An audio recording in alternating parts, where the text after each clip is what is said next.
Hospital கூப்பிட்டு போறேன், எங்க கை உடைஞ்சிருக்கு, மயங்கி கிடக்குறாங்க.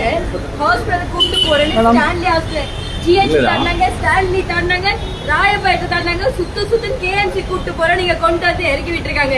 நேற்று நைட்டு அத்தனை போலீஸ் சேர்ந்து எங்களை அவ்வளவு அடி அடிச்சு துப்புரவு பணியாளர்கள் அங்க போய் தூய்மை பணியாளர்கள் அவங்க குப்பாடுறவங்களோட சேர்ந்து அவங்களோட உங்களுக்கு என்னடி வேலை?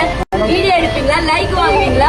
இப்ப எங்க போய் வீடியோ எடுப்பீங்கன்னு சொல்லி எங்களை 20 பேர்கிட்ட மஃப்டில ட்ரெஸ்ஸே இல்லாம நேம் பேட்ச் இல்லாம பாருங்க அந்த மேடம்க்கு நேம் பேட்ச் இல்ல, நேம் பேட்ச் இல்லாம அத்தனை பேர் எங்களை அடிச்சாங்க. போலீஸ்க்கு ஏசிக்கு நேம் பேட்ச் இல்ல, வந்த இன்ஸ்பெக்டர் லேடி இன்ஸ்பெக்டருக்கு நேம் பேட்ச் இல்ல. இது எல்லாம் நடந்தது WBSல விமன் போலீஸ் ஸ்டேஷன்ல எங்களை உட்கார வச்சு நைட் எல்லாம் அடிச்சாங்க.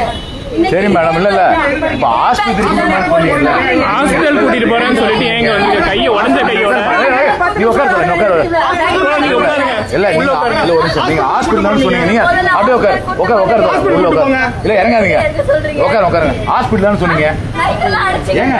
இருங்க சார், ஹாஸ்பிட்டல் கூட்டு போனீங்க. என்ன சார் கையை தள்ளுறீங்க? ஏன் தள்ளுறீங்க சார்? ஏன் தள்ளுறீங்க? ஹாஸ்பிட்டல் பேசுறீங்க, ஏன் கையை தள்ளுறீங்க? அவர் பேசிருக்கல